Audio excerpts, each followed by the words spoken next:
Diplomado ABC de la Defensa Penal Fiscal 2022, con la presencia de los fiscalistas y penalistas más importantes del país.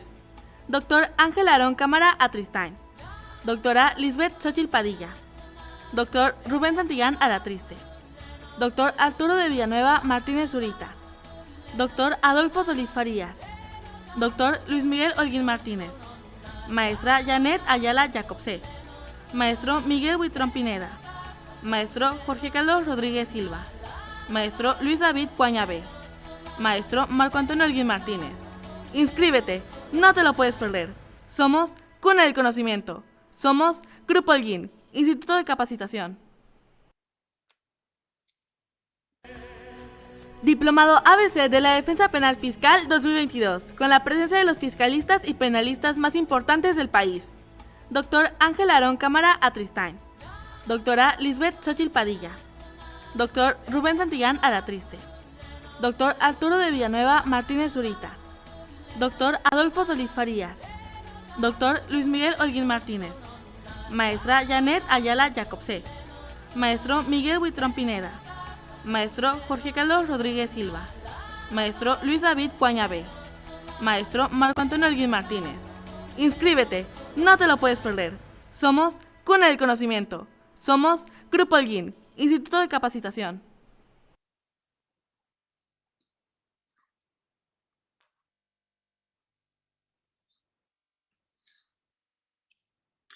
Hola, hola, buenas tardes.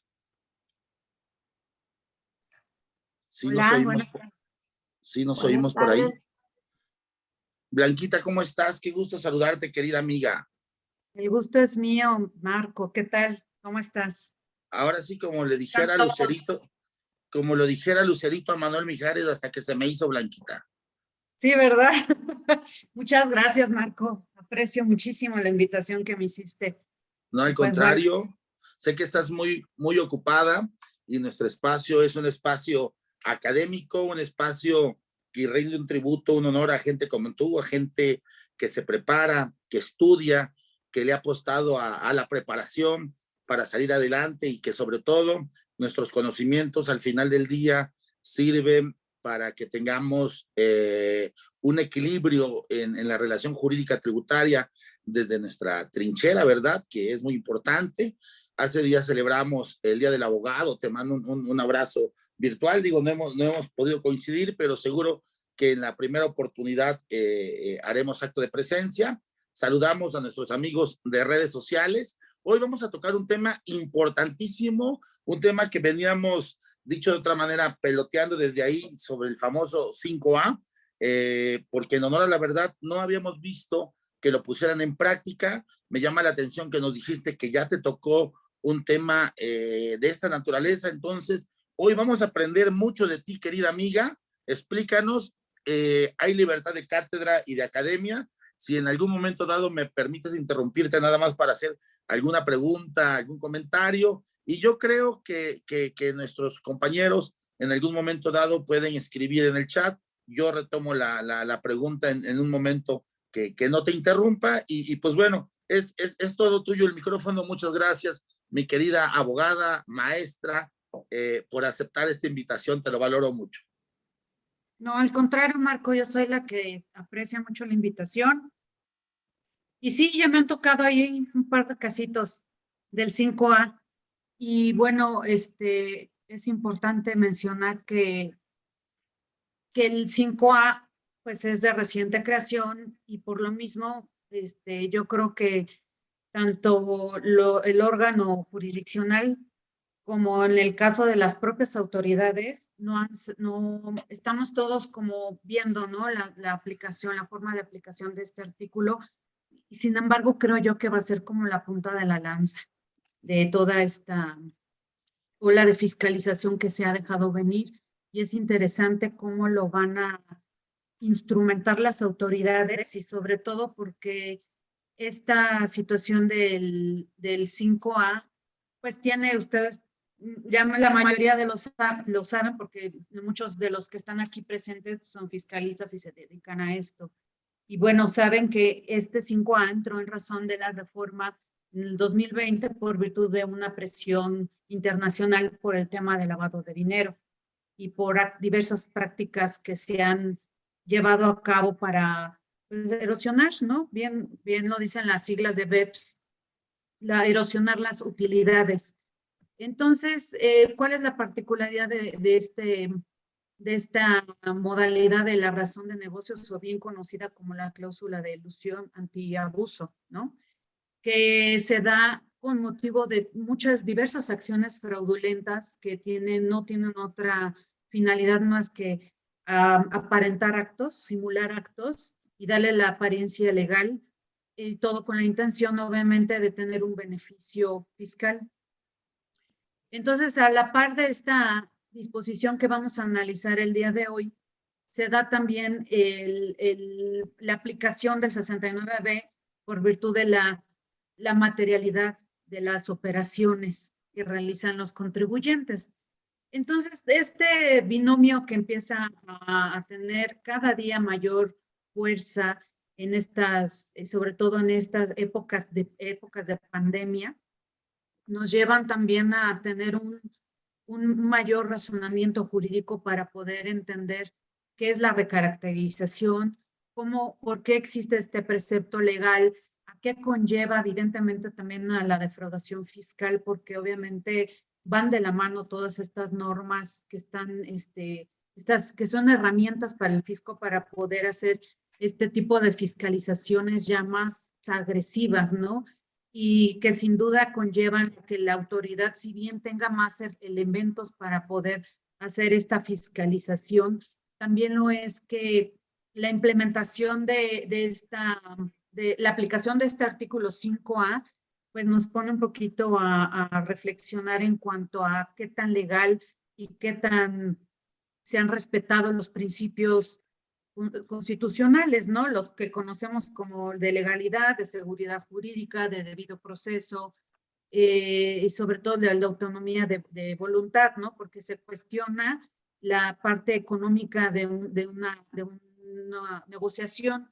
Sin embargo, es importante mencionar que por culpa de unos, todos, ¿no?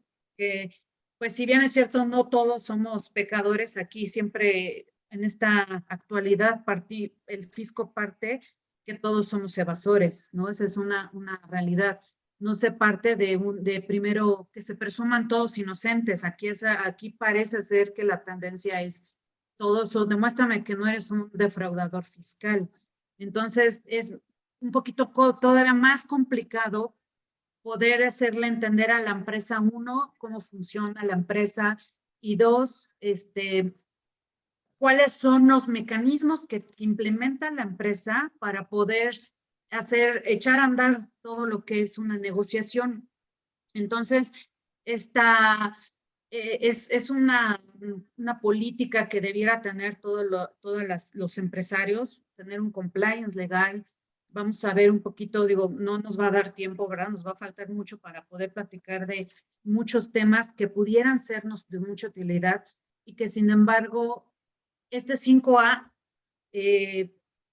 sí lo están aplicando, me consta. Yo ya tengo 2 auditorías que las aplicaron y que sin embargo, creo yo que, bueno, muchos fiscalistas coinciden que este artículo 5A o lo reforma o va a tener un tema de inconstitucionalidad a la larga. Digo, también tenemos ahí un tema como encontrado con nuestra corte porque pues casi no es imposible, ¿no? Que declaren una inconstitucionalidad de un artículo y más cuando viene como antecedente un compromiso internacional, como en este caso es de BEPS. Y bueno, ya entrando en materia, el primer párrafo del artículo 5A dispone que todos los actos jurídicos de entrada tienen que tener una razón de negocio. Y entonces aquí ya empezamos con temas, ¿no? Porque la razón de negocio per se no está conceptualizada. Sin embargo, bajo el criterio de la propia autoridad. Y dicho así, dentro de la motivación de cuando levantan las actas, ¿no? Ya sea de la última acta parcial tratándose de visita domiciliaria o en el oficio de observaciones, señala que una empresa tiene que generar utilidad y dice que entiende como razón de negocios como el motivo para realizar un acto al cual se tiene derecho relacionado con una ocupación lucrativa y encaminado a obtener una utilidad. Desde la perspectiva de la autoridad, señala que cualquier compañía con fines lucrativos lo que buscan es generar ganancias. Entonces, desde aquí ya tenemos nosotros un tema, porque obviamente, dada la pandemia y dada las situaciones que todos conocemos, pues ya tenemos aquí un conflicto, porque no todas las negociaciones están generando como tal utilidades. Y sin embargo, esto es una cuestión de opinión de la propia autoridad, porque al no estar delimitada cómo va a ejercer esa presuntiva, porque la autoridad parte de una presuntiva para determinar si carece o no de razón de negocio y habrá de un acto jurídico. Pero ese acto jurídico va a incidir ya sea en el rechazo de una deducción, que es mayormente el caso de aplicación que le están dando al 5A, y para esgrimir adicional que no hay razón de negocio y que aparte hubo un beneficio, pero en perjuicio del fisco, porque vean la redacción cómo viene. Dice que genera un beneficio fiscal directo o indirecto, y dice, tendrán los efectos fiscales que correspondan a los que se habrían realizado para la obtención del beneficio económico razonablemente esperado por el contribuyente. Y ya tenemos adicional otra cuestión, ¿no? Que razonablemente a la luz de quién, ¿no? Entonces, esta situación de la razón de negocios, pues nos lleva a identificar de primera mano que esta cláusula general de antibuso está dirigida para prevenir negocios o conjuntos de negocios artificiosos que no tengan un ahorro fiscal que impacta directamente en perjuicio del fisco, es decir, que se deje de generar una utilidad y obviamente el fisco pues deje de percibir ese impuesto. Y que esos famosos ahorros fiscales pues no provoquen también a la vez la erosión de la base fiscal. Entonces, nos lleva a una siguiente situación por parte de las autoridades, ¿no? Que en lo general, este 5A, su aplicación está más encaminada a un tema de cuestionar las operaciones para aducir que entonces las operaciones que celebran las empresas con sus proveedores no existen. Y aquí este es un caso que sí pasó y donde una aplicación directa al 5A, donde la autoridad señala que las documentales que se ofrecieron para acreditar la celebración con un despacho que se encarga de prestar servicios financieros, esgrime la autoridad. No, para mí no existe, no tiene materialidad, porque en este caso concretamente la autoridad giró unos oficios al IMSS para ver si la empresa tenía trabajadores y el IMSS le señaló que no, que esta empresa, la proveedora de servicios, no tenía trabajadores. Entonces, de ahí la autoridad señala que entonces no había una razón de negocios, pero aquí la particularidad de este asunto fue que esa razón de negocios se señaló que al no tener el proveedor, es decir, la empresa B, vamos a identificarla para los fines de esta charla, como la empresa B, es decir, la prestadora de los servicios, que no tenía personal. Entonces, al no tener ese elemento que considera la autoridad un elemento indispensable para sostener la materialidad de la operación, se lleva a la aplicación del primer párrafo del 5A, es decir, dice, carece de negocio jurídico. Aquí lo importante de esta, hago un paréntesis, porque la autoridad siempre, no sé si han tenido oportunidad ustedes de tener estos famosos cuestionarios que levantan en las actas parciales. Y en las actas parciales ya están empezando a preguntar, señale cuál es la razón de negocio de la empresa. Y entonces aquí ya entramos a un tema que como abogados de empresas sí tenemos que tener bien definido en cuanto a qué se dedica la empresa y por ende tener también nosotros al momento de elegir un gasto que se tenga que hacer, ir acotándolo al artículo 27 de renta, que es determinar que sí es estrictamente indispensable para que nosotros podamos concluir que va acorde con el desarrollo del objeto social de la empresa.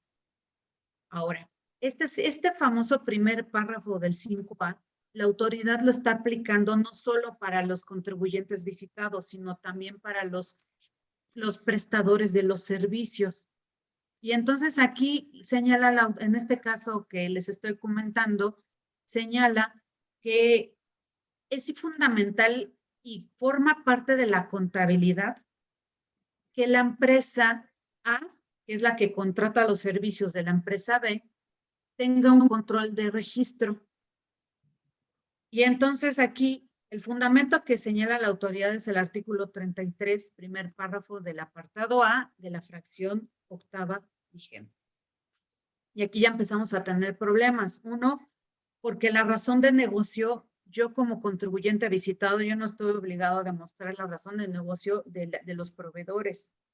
Sin embargo, esto está sirviendo de fundamento a la autoridad para esgrimir que si el proveedor lo consideran una empresa que no está prestando los servicios con la materialidad debida, entonces está rechazando las deducciones. Aquí la cuestión que nos lleva a una primera interrogante es si es legal que la autoridad nos obligue al cumplimiento de una disposición de reglamento que va incluso en contra del propio, el 28 de Código Fiscal, que sí dispone qué es lo que integra la contabilidad, ¿no?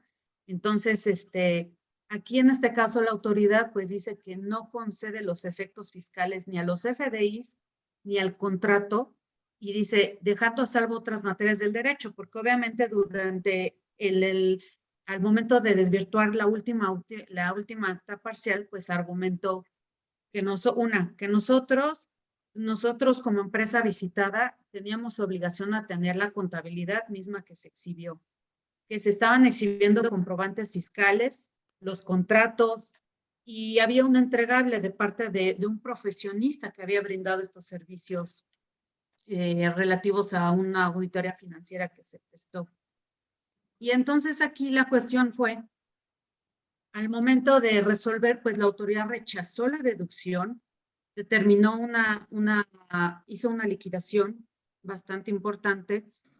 Y lo interesante aquí de esta auditoría fue que la autoridad señala que la razón de negocios, la autoridad sí puede cuestionarla y que la ausencia de ese elemento llevaba a determinar la falta de materialidad y cita este criterio que es un criterio que también el tribunal está aplicando a la luz de que efectivamente la autoridad está ejerciendo una facultad de comprobación, siempre que cite el artículo 42, que está legitimada a hacerlo y que puede cuestionar desde luego esa razón de negocios y que ello puede vincularlo directamente a concluir que no hay una materialidad en las operaciones que los contribuyentes están celebrando, lo cual desde luego es preocupante porque entonces ya ni los simples contratos, porque aparte recuerden que ya tenemos un tema de controversia de fecha cierta de los contratos y que el CFDI por sí solo pues no, tampoco es un documento idóneo para acreditar la existencia de las operaciones. Entonces, aquí ya tenemos un tema porque obviamente al momento de controvertir la aplicación de la razón de negocio también se está haciendo como parte del argumento cuestionando hasta qué punto la razón de negocios es aplicable sin que se estime que se esté haciendo, porque obviamente si me estás rechazando una deducción con fundamento en este primer párrafo del artículo 5A, no sé hasta qué punto ustedes consideren que sí existe una aplicación indebida, porque esta norma se está aplicando para refiscalizar ejercicios en este caso, ser un ejercicio fiscal de 2015, 2016, 2017 y 2018. No sé, ¿y tú, Marco, qué opinión me des? Bueno, vengo haciendo una recopilación de tus amables comentarios y normalmente, como voy estructurando las carpetas de defensa, cuando estudio un expediente, voy haciendo mis anotaciones y voy a hacer un par de comentarios de lo que nos has platicado. Detecto lo siguiente y se los comparto a nuestros amables participantes para que ahí tomen nota y puedan mejorar el estudio o el comentario.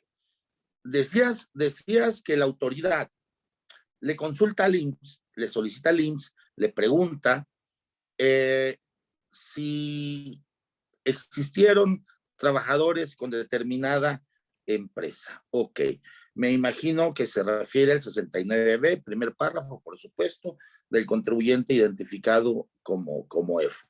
Bueno, fíjate que hay criterios encontrados.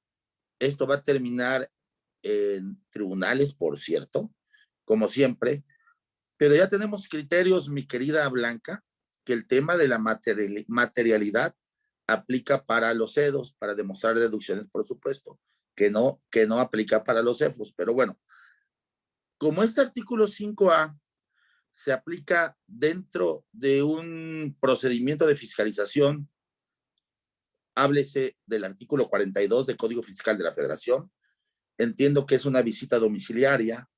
Ojo, al haber platicado, preguntado, comentado al Instituto Mexicano del Seguro Social si habían trabajadores con determinada empresa, debemos entender esto.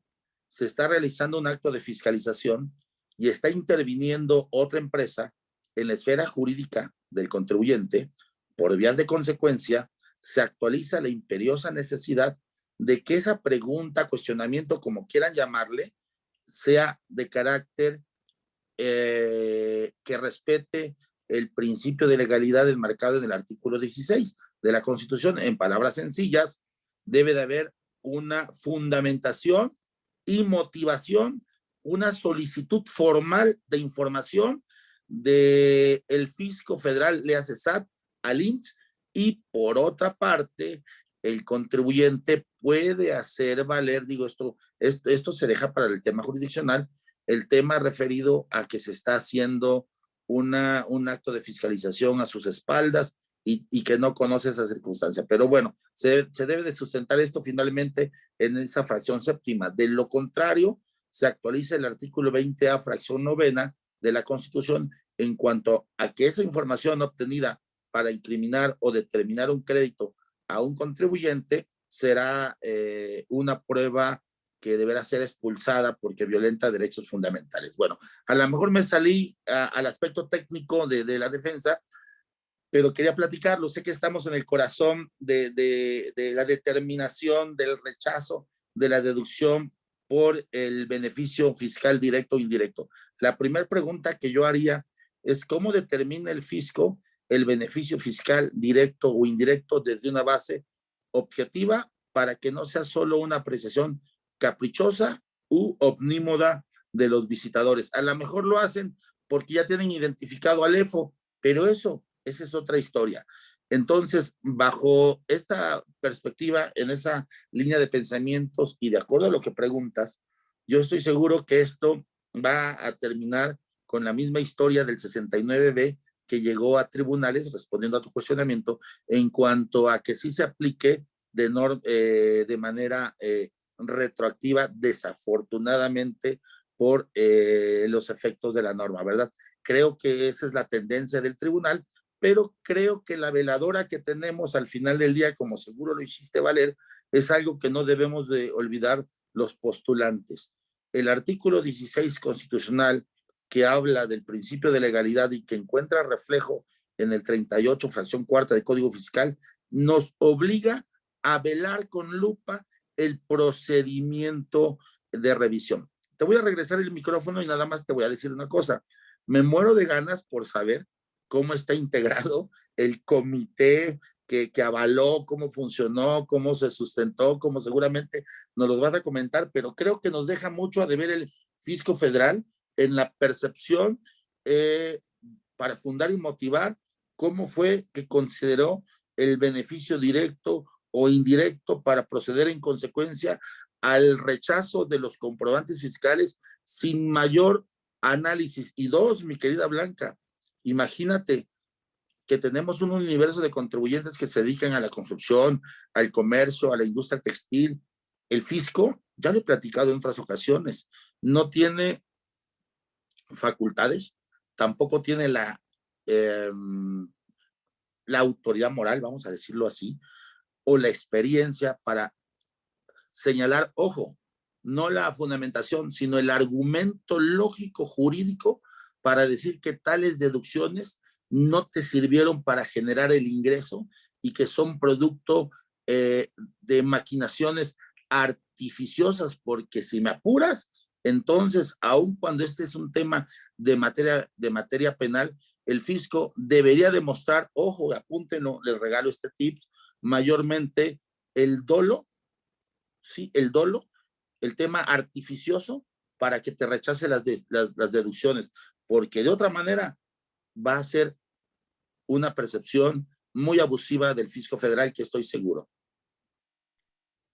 Así es, Marco. Mira, complementando esta parte que atinadamente acabas de explicar, hay 3 vías de aplicación de este 5A.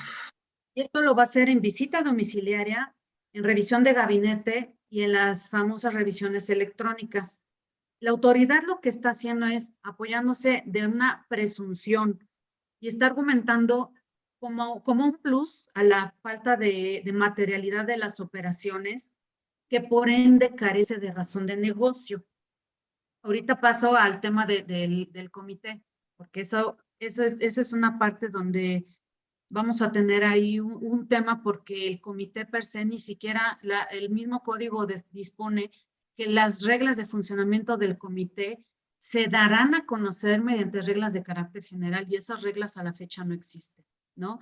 Entonces aquí la parte de esa presunción que va a ejercer la autoridad para esgrimir que las deducciones las va a rechazar, está señalando que estas factureras, digámoslo así, porque entran al saco de las factureras todos los que no tengan personal, que no tengan domicilio fiscal donde no estén localizables, que no tengan bienes mobiliarios, todos esos EFOS, los EFOS, que son los que realmente venden las facturas.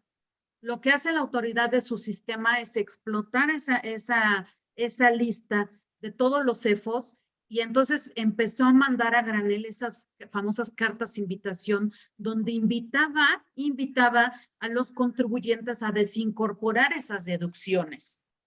Entonces, lógicamente, algunos contribuyentes, no fue la generalidad, sino era alguna particularidad, ¿no? No todos los EFOS se dedican a vender facturas, ¿no? Habrá quienes a lo mejor después lo empezaron a hacer y después desaparecieron, pero en el caso de aquellos contribuyentes que sí realizaban esas deducciones y que sí realizaban esas operaciones, por el hecho de haber celebrado esas operaciones con esos EFOS, entonces tenían la obligación de demostrarle en la vía de facultades de comprobación si habían o no realizado esas deducciones.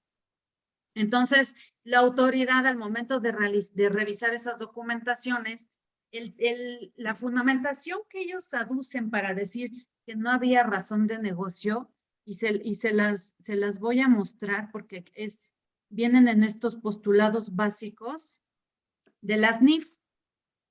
Y en las NIF dicen, se remiten a un tema de la sustancia económica.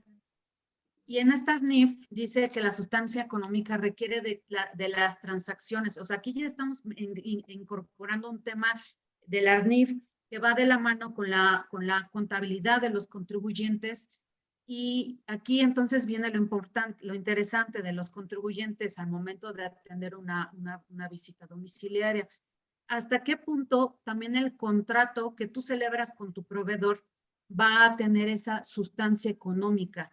¿De qué forma tú vas a demostrar que esa transacción sí la realizaste? Entonces, aquí sí nos lleva a un punto de conclusión para no relacionarla como operación inexistente. ¿Qué tan necesario era el haber contratado a ese proveedor? Porque incluso te lo preguntan en la auditoría. Te preguntan, ¿con cuántos proveedores cotizaste el servicio? Ese proveedor, ¿dónde lo localizaste? ¿Cómo lo conociste? ¿Quién fue el primer contacto? Sí te preguntan barbaridades como, ¿cómo constataste que tenía trabajadores, no? Entonces, o sea, es un cuestionario, estamos hablando de más o menos, yo los cuestionarios que he visto son como 500 preguntas, o sea, segregadas por todos los proveedores, ¿no? Entonces, pero si les van a preguntar, o sea, eso sí es un hecho, porque ya es algo que están haciendo ellos por default, la razón de negocio, cómo constataste que fuiste al domicilio fiscal o a una tienda, a una sucursal, con quién tuviste contacto directo, con qué documento lo vas a demostrar. Obviamente tienes que demostrar que hubo una póliza contable donde hubo una transferencia para hacer deducible ese gasto. Tuviste que haber hecho tu contabilidad para soportar esa operación. Sin embargo, eso la autoridad no, la autoridad se está yendo para controvertirte el tema de la razón de negocio. Entonces, ahora, hay una cosa que quiero, perdón, deja que te interrumpa, que creo que es muy importante. Hace días me tocó participar en un evento, el Día del Abogado, me pidieron que dirigiera unas palabras y entre otras cosas señalaba lo siguiente, tenemos una sociedad que se victimiza, tenemos abogados, contadores, usuarios de redes sociales que nos victimizamos muchas veces de lo que sucede. Por ejemplo, de repente un tema de una constancia de situación fiscal tiene detenido a medio país o a casi todo el país y se vuelve un problema sistémico. El punto que yo sugeriría a la luz de este programa, porque esa es la idea, al revelar el entorno en que se está aplicando este artículo 5A de Código Fiscal, toda vez que el fisco quiere que haya menos defraudadores fiscales, pues la verdad creo que hay otros caminos que el fisco podría haber aplicado, pero lo que quiero resaltar de tu brillante comentario de lo que hace la autoridad es lo siguiente. Fuera de pensar en el recurso administrativo, o en los medios jurisdiccionales que en su momento podemos activar, ¿hasta qué punto podemos intervenir en la atención de un acto de fiscalización para que en la medida de lo posible se eliminen o se den las menos violaciones a derechos fundamentales de los contribuyentes? Porque te puedo asegurar que hay contadores que de 500 preguntas contestan 1500, ¿eh? O sea, si de veras se llevan el ADN genético. O sea, esto no lo podemos permitir. Claro, hay de estilos y de formas a formas. Vamos a utilizar los medios que nos concede la Constitución Política de los Estados Unidos Mexicanos. Por ejemplo, digo, y tenemos sentencias que hemos compartido en el diplomado, el ABC de la Defensa Fiscal, de que es ilegal que la autoridad haga estos cuestionarios. Es más, yo podría hablar de abuso de autoridad y desvío de poder. Digo, no vamos a incitar a los abogados a denunciar por denunciar y llenar de trabajo a las fiscalías que de por sí pueden con lo que tienen, pero sí creo que vale la pena establecer un alto, que el contribuyente vea que está pagando por atender un acto de fiscalización, que no significa atender un acto de fiscalización por llevar la contabilidad, que hay un profesional del derecho que está analizando y en ese momento, stop, que entre Prodecon, que entre derechos humanos, etcétera.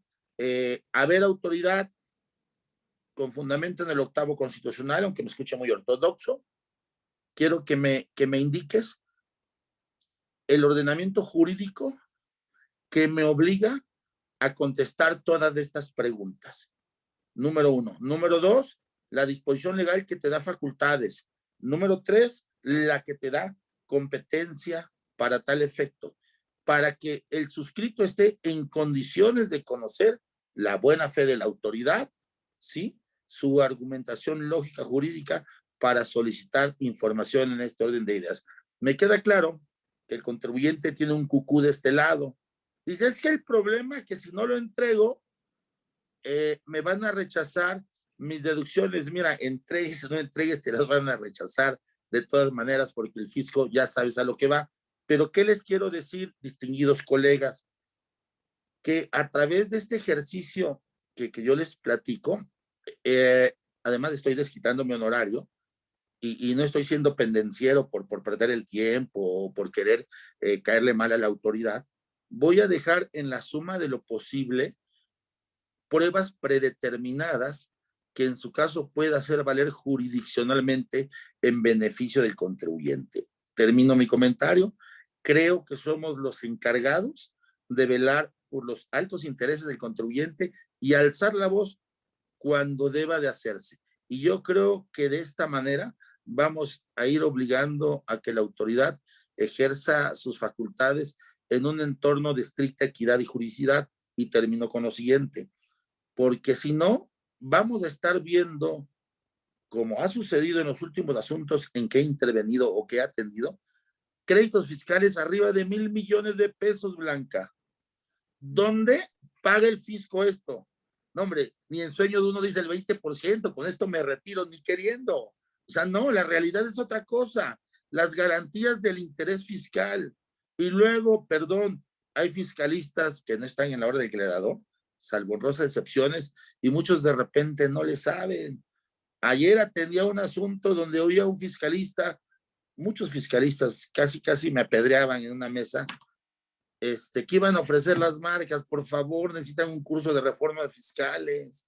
Eso no funciona así, pero bueno, no me quiero salir del tema. Entonces, mi querida Blanca, eso lo acotaba por el tema de los cuestionarios. Creo que es momento de reivindicarnos como contadores y como abogados y dejar de ser una comparsa silenciosa del fisco federal. Y ojo lo que les voy a decir.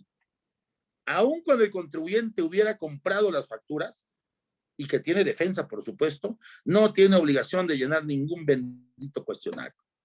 Pero bueno, es tanto su señoría.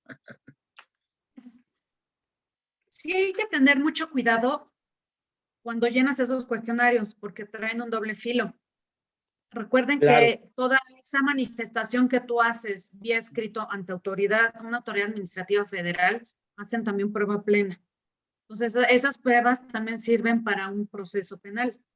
Si no, dime lo contrario, tú que te dedicas a lo penal también.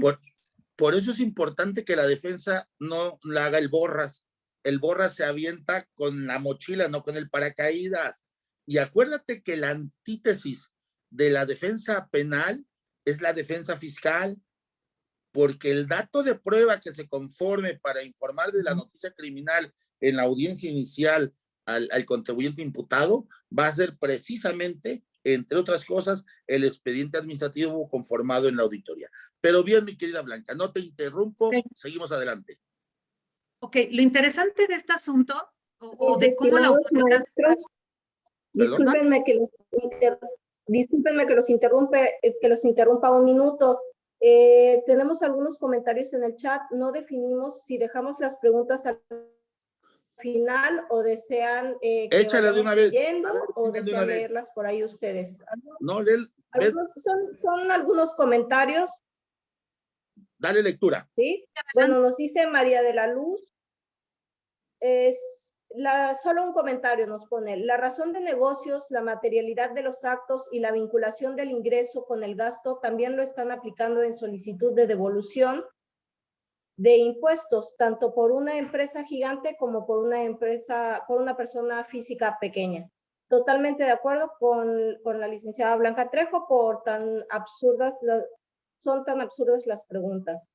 Jorge Robles nos comenta: la obligación es llevar contabilidad, no atender caprichos de la autoridad y autoincriminarme por lo doloso del cuestionario.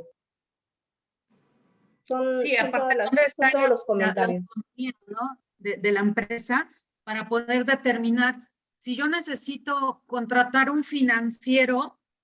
O sea, el SAT no puede venir a cuestionarme y menos decir, es que es una operación inexistente porque la empresa no tiene trabajadores.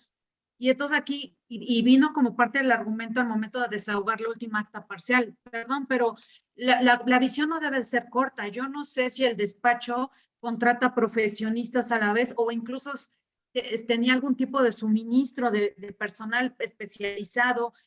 O sea, hay varios regímenes fiscales bajo los cuales una empresa puede funcionar y no necesariamente con trabajadores. Sin embargo, la autoridad está fundando, y por eso les quise dejar aquí, ya a lo mejor tuve la oportunidad de leer esta norma de información financiera, porque dice la autoridad, es que tú al momento de contratar los servicios de un proveedor, tienes que verificar que el negocio esté en marcha y te pegan este concepto, ¿qué es un negocio en marcha? Entonces dices, ok, perfecto, o sea, no es cuestionable que obviamente una empresa tenga que estar en marcha y eso implique que tenga que estar representada con socios, que tenga que tener a lo mejor un lugar donde pueda realizar esas operaciones. O sea, desde una óptica, una lógica jurídica es congruente que tenga que estar el negocio en marcha. Sin embargo, la aplicación que está haciendo la autoridad de la razón de negocios, y les voy a poner aquí transcribir la parte de la entrega. Perdón, ¿sí se ve? Sí. Transcribir la parte del acta final y también que replican, porque ustedes saben que el acta final lo replican en la resolución en la liquidación y no cambia nada, ¿eh? Incluso hasta si, digo, yo no he tenido como esa suerte que la autoridad haga una fundamentación y motivación de las pruebas que se exhiban, simplemente dicen, los contratos no se les otorga valor, se les deja sin efectos, y los comprobantes fiscales también, y aquí es una parte de la conclusión a la que llega la autoridad y me parece un poco prudente enseñárselas porque dice, no tiene razón de negocio, no constataste que estuviera un negocio en marcha, y adicional, pues como no tengo yo la forma de constatar quién te prestó el servicio, cómo se ejecutó, o sea, pese a que se le exhibieron los informes financieros que esta persona había hecho, y que adicional dijimos, ok, si me estás aplicando un dispositivo legal para revisarme ejercicios fiscales anteriores, ok, vamos a ocupar la razón del negocio a mi favor. Y en este caso demostramos que gracias a ese análisis financiero se obtuvo en el mes donde se celebraron esos servicios, incluso hubo una ganancia. Claramente exhibimos un dictamen financiero para demostrar que había una ganancia y que por esa ganancia se había ganado, se había obtenido una utilidad por la cual se pagó un impuesto sobre la renta. Sin embargo, la autoridad no quiso entrarle a cuestionar ese argumento que habíamos nosotros propuesto en la visita domiciliaria. Y entonces la autoridad concluye nada más en que no proporcionó la documentación idónea. ¿Cuál? Es un misterio, porque pese a que tú exhibas engargolados, manuales, que vean firmas, planos, dibujos, con lo que tú quieras demostrar, si tú tuviste la mala suerte de haber celebrado, en este caso, alguna operación con una empresa que se fue a la lista, a la famosa lista negra, para la autoridad ya es tajante y dice, no, así que exhibas 20 kilos de papeles, eso no va a ser, no va a ser procedente porque nosotros como autoridad no tenemos forma de constatar que ese negocio en marcha estaba en marcha, ¿no? Entonces, por eso la autoridad concluye que con las simples facturas y los contratos exhibidos no pueden tener el efecto de la materialidad y concluyen en este caso, digo, espero no les toque igual en un auditorio a ustedes, a señalar, fíjense, esta observación era para el ejercicio de 2015 y sin embargo me aplican la razón de negocio y me aplican un reglamento. Respecto de este precepto, de este razonamiento, se hizo valer en concepto de impugnación, que entonces aquí, si tú le dabas una fuerza legal al reglamento, en este caso el 33, primer párrafo en su fracción octava, entonces había también una violación al principio de jerarquía de leyes. ¿Por qué? Porque obviamente yo tengo que velar como empresa que tenga la contabilidad y la contabilidad está expresamente desarrollada en el artículo 28 del Código Fiscal. Sin embargo, en este caso, en la etapa contenciosa, ahorita estamos en la vía de ampliación de demanda de este asunto, pues no, la autoridad ni siquiera dijo nada, lo cual ahí también tenemos una ventaja, porque en cuestiones contenciosas, si yo te estoy diciendo que aquí hay una aplicación retroactiva, que hay una violación al principio de debido proceso, de seguridad jurídica, porque me estás invocando que con fundamento en un reglamento, yo como empresa tenía la obligación de demostrar que realmente el personal de mi proveedor ingresó a la empresa, ejecutó el servicio y que la autoridad hubiera tenido manera de verificar esa situación, lo cual desde luego pone en un estado de indefensión completo a la empresa porque no tiene forma de demostrar esa situación, porque ahora, si hubiera sido el caso, pues se hubieran inventado las famosas listas conforme a lo que ellos hubieran querido, lo cual pues tampoco se nos hacía correcto porque pues, es una empresa seria y no iba a hacer o inventarse esas actas, esas libretas que tienen generalmente en vigilancia, ¿no? Que son de pasta dura donde tú registras quién entró a la empresa y quién no. Y entonces, bueno, era aquí una cuestión que desde luego carecía de sustento jurídico porque ni nosotros como contribuyentes tenemos la obligación de verificar que el negocio esté en marcha, porque es una situación que se escapa dentro de mi esfera jurídica como contribuyente. Simplemente tú vas y celebras una operación con un proveedor, haces un contrato. Es más, en empresas grandes ni siquiera celebran contratos. En empresas internacionales con grupos ya grandes, los contratos son muy sencillos. Aquí en México nos encantan los contratos de 20, 30 hojas y con eso se pretende demostrar la materialidad, pero a nivel internacional ni siquiera, los contratos generalmente son de 2, 3 hojas, traen lo esencial y firman básicamente los honorarios o la contraprestación y firman, ¿no? Entonces no requiere mayor razonamiento. Sin embargo, la autoridad dice, se mete ya a cuestiones de la ejecución del personal y es por ahí por donde nos está pegando, o bueno, por donde va a empezar a pegar. No tienes personal, no tienes trabajadores, que repito, no es la única modalidad con la cual una empresa funciona, porque incluso hay casos donde los socios son los que trabajan y operan las empresas. Entonces, no no forzosamente tengo que tener trabajadores. Sin embargo, ahora los empresarios preguntan, oye, entonces tengo que tener trabajadores y pues hace la sugerencia de que por lo menos la secretaria que contesta y pues si el contador o no sé, o sea, que si tengas elementos para también determinar pues que tú tampoco eres una empresa, un EDO o un facturero, ¿no? Entonces, en este caso, regresando al tema de las deducciones, la autoridad señala que no pudo constatar que quien ejecutó el servicio tuviera registro federal, tuviera CUR,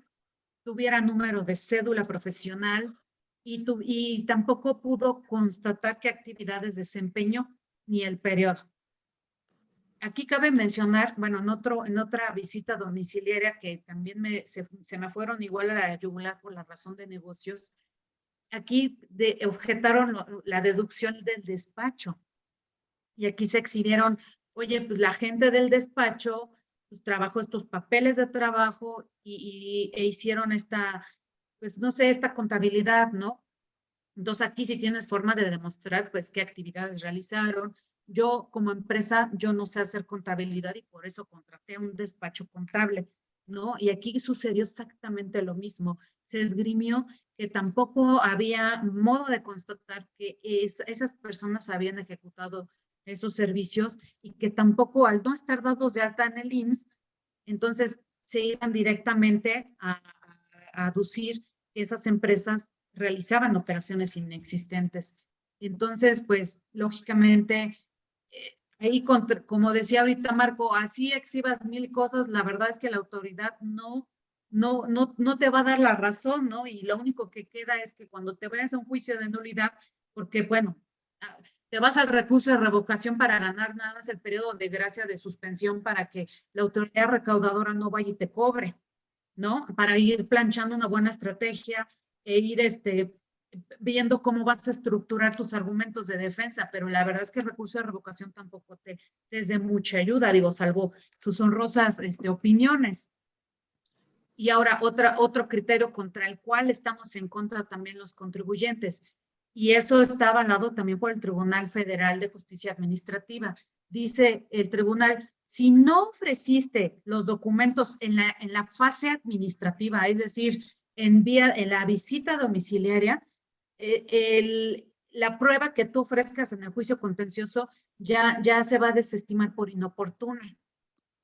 ¿Por qué? Porque tú debiste de haberlo hecho en la auditoría y si no lo hiciste, lógicamente a la autoridad también la dejas en estado de indefensión. Entonces no tuvo la manera de pronunciarse al respecto. Y también se da lugar a pensar que entonces esta prueba la manufacturaste, la elaboraste con la intención de acreditar la materialidad de la operación que pretendiste justificar, ¿no? Como gasto en este caso.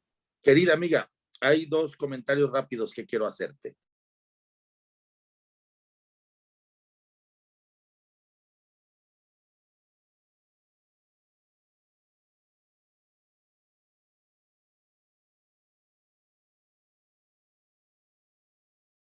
Dos principios.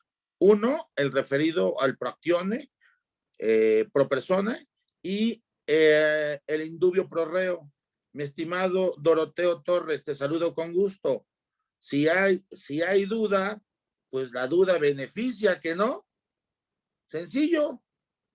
Ahí nomás, para que lo vayas planchando, mi querida Blanca, en una perspectiva jurisdiccional, pero me queda claro que estamos analizando la problemática del abuso mayormente en el que cae la autoridad para rechazar deducciones apoyándose en el tema de que no hay materialidad. Ahora fíjate, hay algo importante de fondo en esto, mi querida Blanca.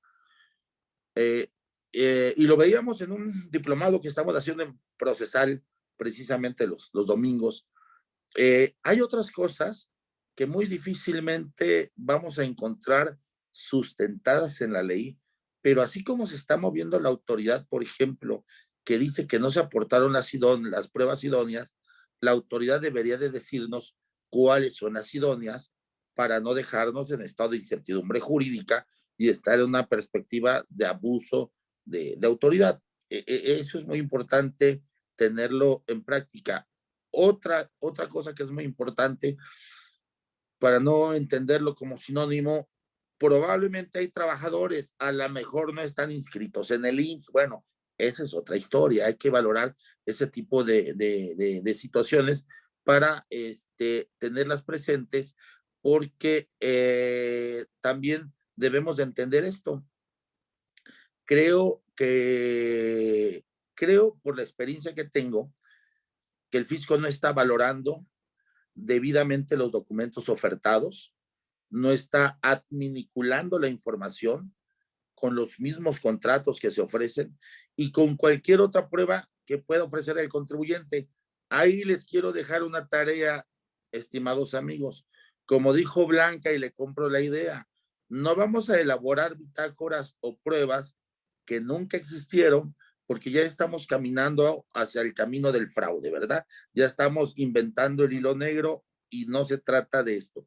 Pero ojo, hay otras cosas que a lo mejor subestimamos. Yo le pagué una lana a la señora de la comida que venía a vender tacos para que los trabajadores comieran en la mañana. Bueno, ¿por qué no empezamos a documentar temas que tienen que ver con lógica operacional? Ojo, aunque a lo mejor esas rémoras sean no deducibles, pero van a fortalecer las deducciones que me interesan. Y en el universo operacional podemos hablar de un sinfín de casos que ni el legislador alcanza a cubrir, de tal suerte que recordemos que el tema de deducciones autorizadas son enunciativas y nunca limitativas. Es decir, debemos de ir a otro tema, y creo que ahí ya entramos, podemos entrar a una pequeña hebra de una especie de compliance administrativo, porque a lo mejor menospreciamos ese tipo de gastitos o de cosas, pero a lo mejor eso fortalece la lista de adeudo de comida de todos los sábados cuando van a la raya a pagarles, los camiones del transporte, tantas cosas que a lo mejor le restamos importancia porque a lo mejor no me dan un CFDI. Bueno, pero forma parte del universo de deducciones, y entonces hay que tener ojo clínico, e inclusive de manera proactiva cuando se está realizando la operación. Oye, fisco, hago de tu conocimiento que tengo este tema, confírmame el criterio, ya le avisé, etcétera. La defensa es creativa y proactiva, pero bueno, son los comentarios que hago, mi querida Blanca, para dejarte avanzar con tu tema, y hombre, nos está ganando el tiempo. Voy. Y adicional, las deducciones tienen que cumplir los requisitos que establece la ley especial, es decir, el 27. Entonces, ¿de dónde la autoridad con estos conceptos de razón de negocio en marcha, de operaciones inexistentes y de materialidad, se está agarrando de ahí para decir, tu gasto lo voy a rechazar, no me demostraste que tenían trabajadores, no sé cómo realizaron el servicio? Y el cuestionario de nada sirve que lo llenes, porque yo no he visto una resolución donde digan, mira, de aquí contestaste esto y tenías razón en aquello. O sea, la verdad es que lo hacen ellos nada más mecánicamente.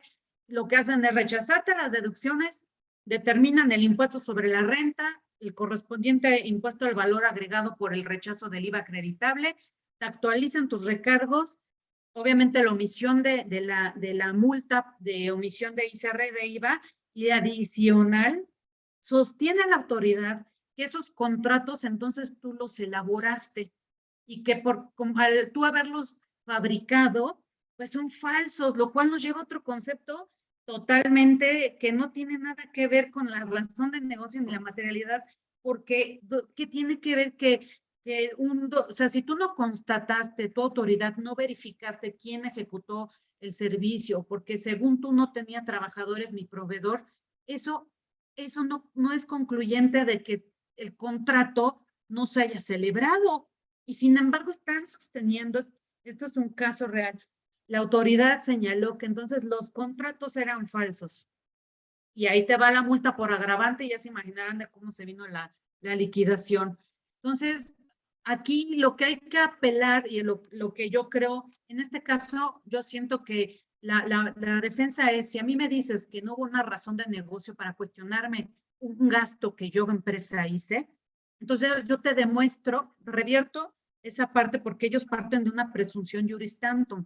Entonces, ok, yo voy a demostrarte que sí hay una razón de negocio. En el ejemplo, yo contraté un despacho financiero porque yo necesitaba esta cuestión financiera que a mí al final del día me sirvió, y te demuestro con un dictamen que sí hubo una utilidad, porque tu problema es que según al tener yo operaciones inexistentes, no estoy generando una utilidad. Entonces aquí toda la autoridad tendría que demostrar que efectivamente ese beneficio económico nunca se dio, porque este es todo el problema de toda la cuestión de recaudación de parte de la autoridad. Esto nos lleva a nosotros como retos, como abogados de empresa, de verdad aprender un poco más y a desmenuzar la parte de los preceptos legales que nos aplica la autoridad. ¿Y por qué viene esto a relación? ¿Por qué pegué esta lámina? Al día de hoy, todas las empresas del mundo están teniendo conflictos financieros, no nada más las mexicanas. Este es un ejemplo de la OCDE, de cómo están teniendo un efecto inflacionario impresionante. ¿Qué representa esto? Que el dinero no está alcanzando, pero ahí viene lo bueno. Me acuerdo mucho, Marco, cómo mencionas en los diplomados, que se afilan las garras y los dientes de la autoridad para irse sobre encima de los contribuyentes, porque si no hay recursos para patrocinar todos los programas sociales, pues tienes que voltearte con los contribuyentes. Y entonces aquí viene una parte interesante del cuarto párrafo del quinto A. Dice que va a poder presumir que no tienen una razón de negocio. Dice, cuando el beneficio económico cuantificable, o sea, monetario, razonablemente esperado, o sea, ¿a criterio de quién? Y como lo mencionabas, Marco, la competencia es importante, porque al menos en reglamento interior del SAT, yo tendría yo contribuyente visitado, concluir que quien me está auditando, pues que es un perfecto experto en la materia financiera y que tiene esas facultades para determinar si hay o no un beneficio económico cuantificable y razonable, y sobre eso la autoridad pueda concluir que entonces carece de razón de negocios porque yo no logré demostrar este concepto. No sé si me expliqué. Entonces, aquí también en el litigio hicimos valer la competencia de la autoridad, y en la contestación a la demanda, la autoridad lo único que hizo fue vomitar sus artículos de auditoría fiscal de la federación. Y dice, sí, ok, o sea, sí, nadie está cuestionando que tengas competencia para hacer una visita domiciliaria. Te estoy cuestionando que el auditor que está concluyendo que mis actos que yo celebré con un proveedor determinado, no, a tu juicio, no tienen una razón de negocio porque tampoco hubo un beneficio económico. Marco, está en silencio. Está en mute. Ok, una pregunta, mi querida Blanca. Considerando que estamos llegando a la parte final de nuestro programa, ¿qué le recomendarías a nuestros amables participantes de tu experiencia? ¿Qué quisieras compartirnos antes de llegar al final de esta excelente charla del día de hoy? Lo principal siempre es identificar a tu cliente, y sobre eso tener obviamente sí mecanismos de control, pero no los pretendidos por la autoridad, como que quién entra o no a la empresa, porque eso es un absurdo. O sea, la contabilidad no te exige ese tipo de controles, ni tampoco controles, por ejemplo, te piden correos electrónicos para ver el intercambio que tienes con los proveedores. Sin embargo, sí es parte para desvirtuar esa presunción juris tantum, ¿no? Si tú dices que no realicé esa operación, pues entonces yo te voy a demostrar, uno, el elemento humano, que ese es importante, y no necesariamente tiene que ser un régimen de salarios, o sea, un trabajador, puede ser un profesionista, incluso puede ser un asimilado, o puede ser prestado a través de otra empresa que a la vez decidió prestar ese servicio. Pero siempre es importante determinar o demostrar a la autoridad que tienes manuales, que tienes los contratos, obviamente, quién los ejecutó, que hay correos, las pólizas contables que van de la mano con la forma del registro de la operación, que eso sí es una obligación de los contribuyentes, y obviamente la parte del compliance, ¿no? Que va más allá no nada más de lo mercantil, sino también de la empresa per se, de cómo tiene sus trabajadores, para también a la vez no sea después objeto de un procedimiento del 69B. Y bueno, ya nada más para concluir, hablabas al inicio de la charla cuando me diste el micrófono, Marco, del famoso órgano colegiado. Entonces, digo, nada más para concluir, ese órgano colegiado no existe, y si existe, pues es muy comité petit de la autoridad, porque yo sé que sí se reúnen las autoridades para determinar si a un contribuyente se le revisa o no, lo discuten ellos en un comité, pero como tal en la regla, en la resolución miscelánea, no están ni las reglas del juego de cómo va a operar, y eso también nos pone en desventaja a los contribuyentes, porque obviamente no está definido cómo se va a ejecutar ese órgano colegiado, y tampoco tenemos esas reglas de funcionamiento, ¿no? Porque finalmente la ley dice que ese órgano colegiado va a determinar si hay o no razón de negocios, pero aquí la autoridad lo aplica no nada más a los contribuyentes visitados, sino también lo aplica con quienes tú celebraste esas operaciones. Muy bien. Vamos a esperar con ansias tu sentencia para que nos hagas el favor de parafrasear el resultado de estos planteamientos jurídicos. Fíjate que yo quiero terminar con lo siguiente, y les mando un saludo a todos nuestros colegas y amigos. Ya tendré oportunidad de explicarles una sentencia que acabamos de tener, bastante complicada, pero retomo, bastante complicado el análisis, pero retomo lo que acabas de decir, mi querida Blanca, y se los comparto a todos los colegas. Por aquí veo a mi querido José Luis, que es un experto en temas de normas de información financiera. Hay que recurrir a lo básico. Lo básico nunca va a pasar de moda. Un buenos días, un buenas tardes, lo clásico, lo que debe ser, lo correcto. El contador público hoy se debe reposicionar. La defensa que les platico se sustentó en normas de información financiera, adminiculadas con los asientos contables, válgase la redundancia, en contabilidad. Hoy los contadores o los auxiliares quieren llevar vaciados de CFDIs, de ingresos, costos y gastos. ¿Qué cosas, señores? Si hubieran ido al CONALEP o a algún otro lugar sin denostar, pero uno va a una facultad de contaduría y administración para estudiar y aplicar correctamente los postulados de las normas de información financiera. De repente los contadores no saben ya hacer estados financieros, salvo honrosas excepciones, digo, el que se quiera que se ponga el saco, y no pueden hacer un estado financiero si su programa no funciona. Por Dios, eso no puede ser. Necesitamos contabilidad hecha por contadores de excelencia. Necesitamos guías contabilizadoras, políticas contables, las normas de información y las notas respectivas, de tal suerte que al aplicar y llevarlo esto a una especie de compliance desde una perspectiva contable, ¿qué autoridad va a tener el SAT para rechazar una deducción? Ninguna, pero ninguna. Vamos a defender el famoso tema de la presunción del 59, fracción tercera de Código Fiscal, pero ¿qué sucede?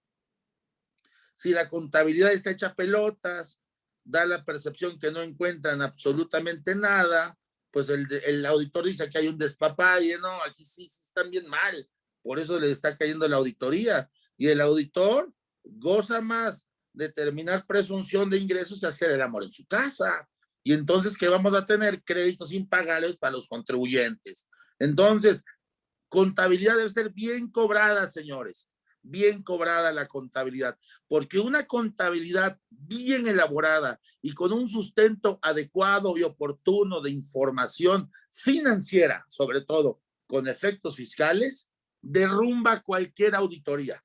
Fuera de eso, será abuso o desvío de poder de la autoridad. Y ahí entramos los abogados fiscalistas. Pero los abogados fiscalistas de repente andamos defendiendo a contribuyentes que no tienen contabilidad. Sus registros contables perdidos, apoyados en CFDIs, y se los comparto porque cuando reviso la información contable, los CFDI del SAT no coinciden con los que tiene la empresa, válgame Dios, de entrada.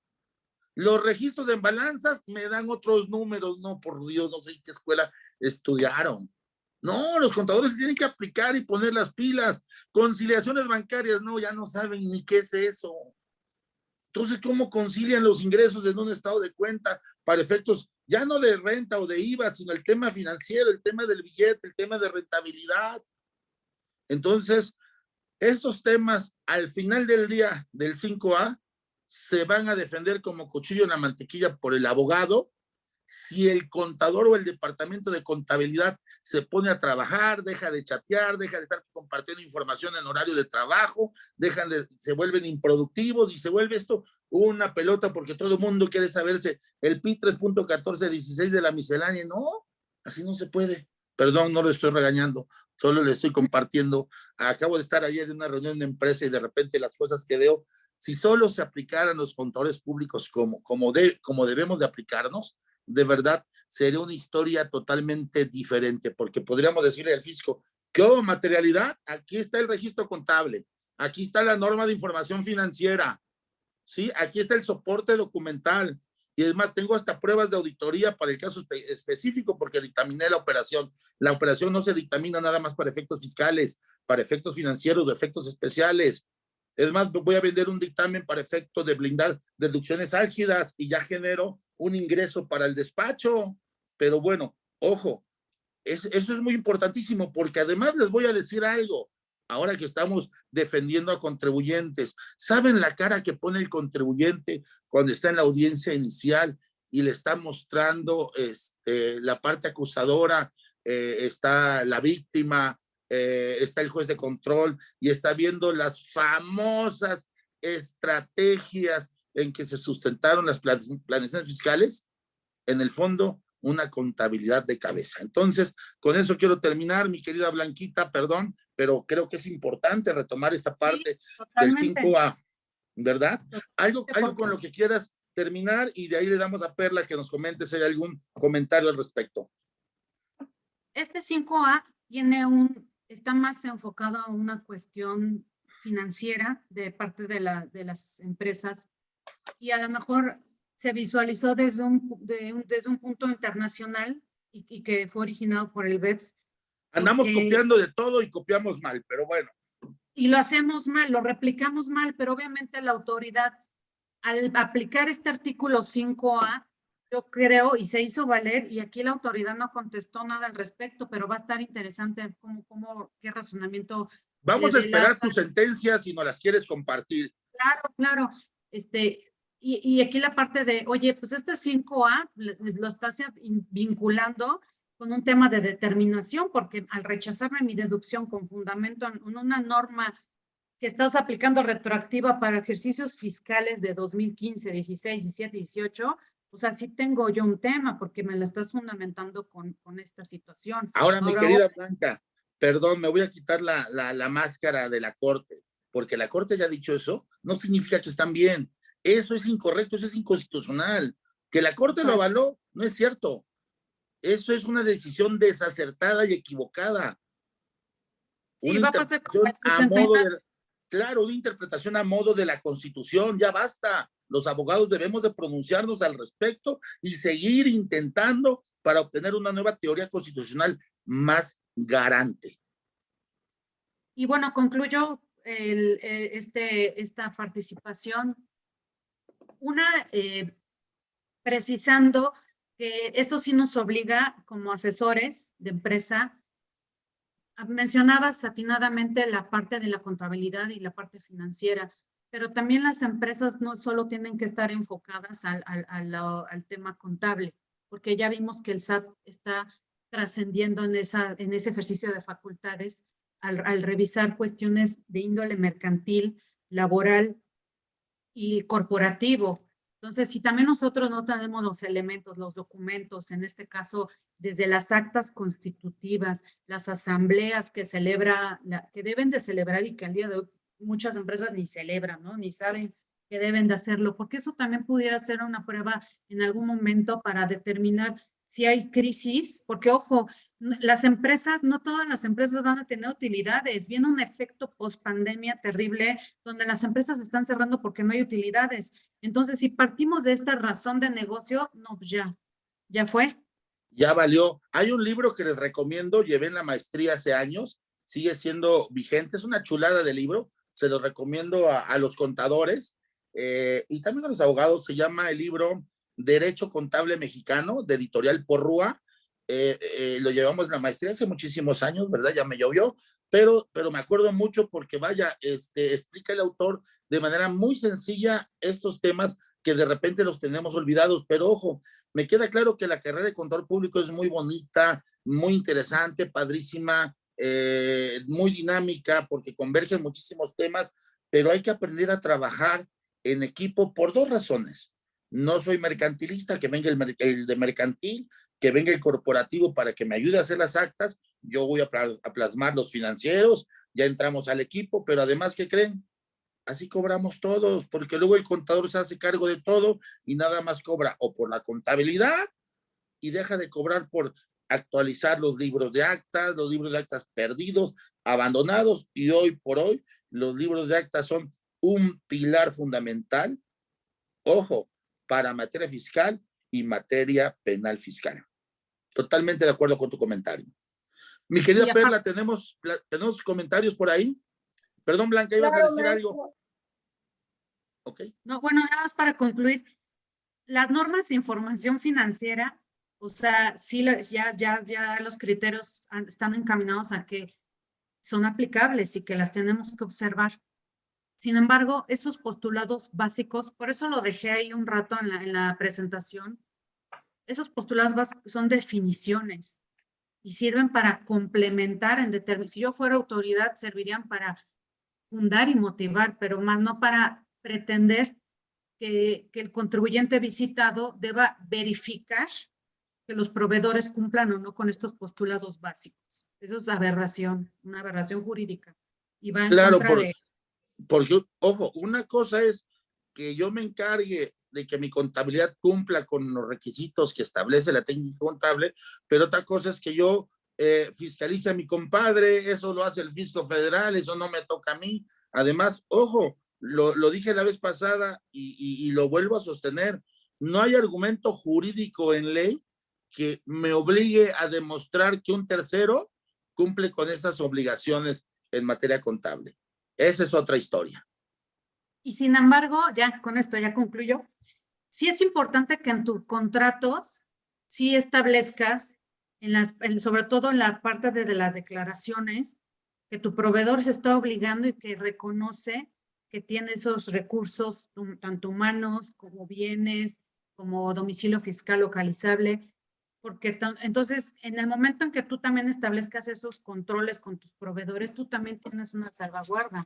¿Por qué? Porque hasta civilmente podrías hasta tener en el caso de que el cuate se fuera a la lista negra, porque eso es algo que nosotros no podemos adivinar. ¿Estás de acuerdo, Marco? Totalmente de acuerdo. Además, te van a servir para protegerte financieramente para un caso de incumplimiento. Pero hoy por hoy, la tendencia nos exige, aparte de tener contratos estratégicos, cumplir con el requisito, nos guste o no, por la tendencia de fecha cierta. Entonces, esto tiene que ser un tema planeado. En un futuro no lejano voy a elaborar alguna charla sobre tips y recomendaciones para los contratos de prestación de servicios por los benditos efectos fiscales. Luego tenemos que andar inventando el hilo negro. Pero bueno, mi querida Perla, ¿tenemos algún comentario? Claro, bueno, hubo algunos comentarios que se fueron dando durante el desarrollo de la plática. Ya me voy a abocar a los últimos que tenemos. Nos dice Héctor Morán, saludos cordiales, excelentes expositores. Hugo Antonio Cejo Flores, interesante tema en la razón de negocios, argumentaría a la autoridad la competencia del órgano revisor que señala el 5A del Código Fiscal de la Federación en el reglamento interior del SAT. Paco Maza, excelente, maestra Blanca Trejo, muchas gracias. Permítanme. Complementando lo que dice Hugo Cejo, Perla, yo nada más le diría a la autoridad, haría dos conceptos chiquititos. Niego lisa y llanamente que tenga competencia, número uno. Dos, niego lisa y llanamente que tengan facultades, y le arrojo la carga a la autoridad y me encantó Blanca, me va a escupir su mundo de artículos, pero nos vamos a dar cuenta que puras mentiras. Ok, adelante. Alicia Praxedis nos comenta, muy acertado su comentario, maestro Marco. Tuve la oportunidad de aprender con un contador que, aunque ya existía la tecnología, no dejaba a un lado el lápiz y el papel. Siempre trae los mejores ponentes, como la maestra Blanca Trejo. Víctor B., excelente tema, extraordinario análisis y valiosos comentarios. Mil gracias por compartir. Un fuerte abrazo. Que Dios los bendiga siempre. Y Nayeli nos comenta, muchas gracias. Es todo lo que tenemos en comentarios.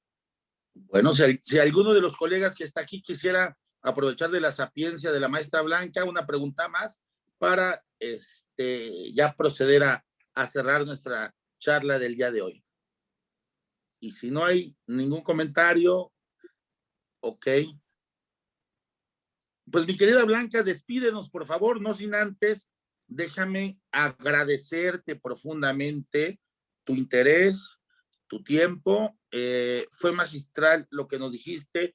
De alguna manera hacemos un win-sit, si me apuran en la metáfora, por el tiempo, pero verdaderamente estamos los fiscalistas hoy más que nunca defendiendo el patrimonio de los contribuyentes. El fisco está desbocado por sus obras faraónicas para sacar lana debajo de las piedras, con multas que nunca habíamos visto, con determinaciones que no habíamos visto, con tribunales muy lentos en la impartición de justicia, las salas como la chimoltrufia, un día dicen una cosa, otro día dicen otra cosa, y pues así no se puede, ¿verdad? Pero bueno, no me victimizo, platico lo que está sucediendo. Decían por ahí que cuando hay fiscales de hierro deben de haber contadores, abogados y empresarios de hierro, gladiadores fiscales, y eso somos nosotros. Mi querida Blanca, despídenos con unas palabras, si eres tan linda y amable como siempre. Marco, muchas gracias por prestarme tu foro. Yo siempre aprecio todos tus valiosos comentarios, sobre todo tu conocimiento, tu generosidad y la de tu equipo de trabajo también. Les agradezco a todos ustedes por haber estado acompañándonos en esta breve transmisión. Espero haya sido de su agrado y pues me despido de ustedes, no sin antes reiterarme sus órdenes y en lo que ahora sí que con el compromiso de esperemos que llegue algo bueno de toda esta defensa, porque sí estuvo muy atropellado y no es el único caso. Por eso sí me atreví, o sea, no, me atreví a hacer tratar de compilar lo más relevante de estas arbitrariedades. La verdad es que... Si nos puedes compartir tus materiales, obviamente quitándole datos personales, etc., etc., algo que consideres, nuestra gente te lo va a agradecer enormemente. Claro. Y voy a pedir, Perla, que le activen los micrófonos. Vamos a darle un aplauso a la licenciada Blanca, porque en verdad se lo merece. Y también a ustedes, por supuesto, por seguirnos. ¿Ya? Órale. Aplauso, mi querida Blanca. Gracias. Por ahí está sonando la banda. Sí, me trajeron los norteños. Sí, ya te llevaron el norteño banda. Pues bueno, que Dios me los bendiga. Me da mucho gusto saludarlos. Cualquier tema referido a la charla que nos hizo la maestra el día de hoy, luego la ardilla se patina, háganlo en el chat y yo creo que la maestra va a ser muy generosa en contestarnos o darnos su punto de vista, porque de esto se trata finalmente, de ayudarnos los unos a los otros. A mí me gusta ayudar con lo poquito que sé, y si eso sirve para que su praxis mejore, pues creo que estamos construyendo un México mejor. Buenas noches, los quiero mucho y nos oímos el próximo jueves mayormente. Gracias, hasta luego. Gracias. Hasta luego, Perla. Bye. Gracias, bye.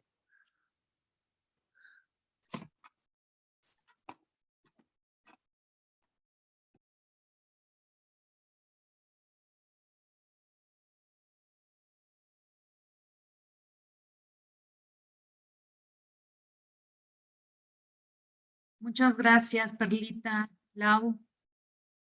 Doctor Holguín, gracias.